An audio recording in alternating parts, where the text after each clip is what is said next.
the rumour had it then there was some young one from the country that was playing dance music, and then I just started getting gigs in kind of the Rock Garden and other places in town. And I don't think a week passed where I didn't actually DJ. So I kind of learned as I played. Right. the poor dancers of Dublin had to hear me learn how to DJ for the first few years. Baby, let me explain to you. I'm saying. What you saying? It's not even like that. My name is Aofie Nic Canna, and I am a DJ, and I also work in or with community media, which is Near FM. Near FM. And what have you done? Everything. Everything. I've done everything and loads of different things at different times.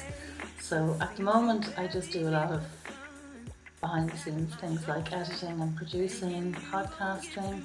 I do a bit of studio duty and basically anything that's kind of needed to be done, like helping the volunteers and with their programs or with sound, or because I speak Irish, I have on and off been involved in the Irish program. And because you do presenting in Irish as well. Yes.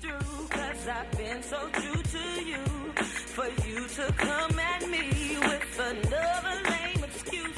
See, I heard it all before, all of your lies, all of your sweet talk. I basically always collected records, and I've gone to clubs as long as I can remember. Even when I was very young, I always went to clubs.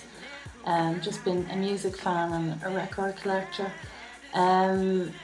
I started to DJ. I did have a kind of a summer of love in London in 1989 and went from alternative music and got introduced to dance music. I think a lot of people did at the time.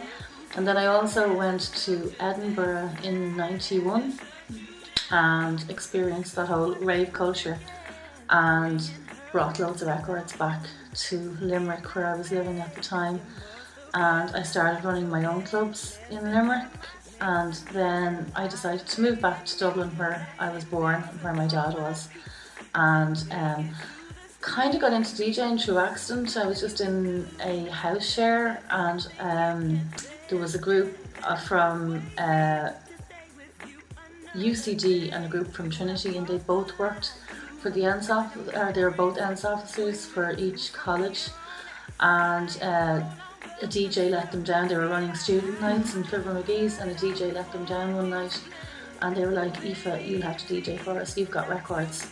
And I was like, I can't do that, I can't. And they said, you can't, come down and we'll show you. So they literally, I didn't even know, I knew the turntables, but I didn't know what the thing in between the turntables was, which was a mixer. I did have a lot of dance music, but dance music wasn't that big in Dublin at the time, so I played a lot of punk and rock and indie, and then, I kind of finished off with dance music. That's that night. And that was literally that night just changed my life. I never stopped DJing.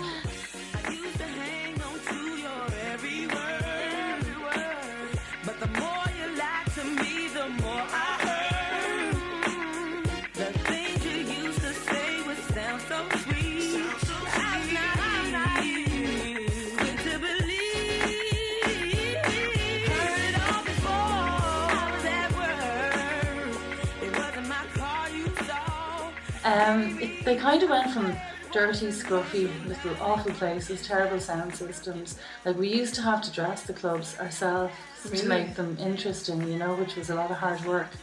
And it went from kind of us kind of getting these awful little rooms and trying to make something out of them,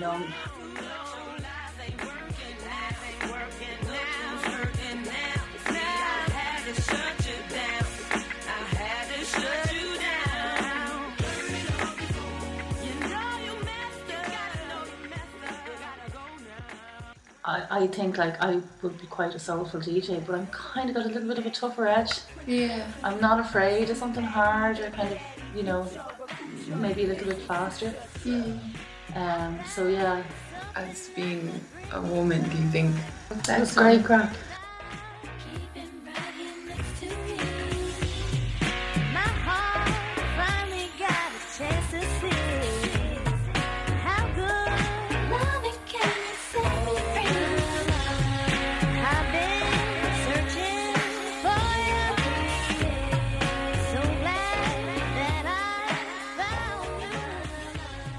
the most important thing is that the generation I came from was a generation where women had choice. Yeah. And I was always encouraged by women, like my mother or my grandmother, and that my mother would have wanted to be a doctor, but she didn't have that choice, so she became a pharmacist. So that's the most important thing, I think, is that, like, I was born in the early 70s, and I was always encouraged. No one ever said to me, you can't do that because you're a woman. Yeah. Whereas I think maybe other women, from like my grandmother, for instance, I'd say if anyone had told my grandmother that, she would have told her to go, because she was a very successful businesswoman. So I wasn't really around that kind of thing, so I was always encouraged. So if anyone, I don't remember anyone telling me I can't do that because I'm a woman.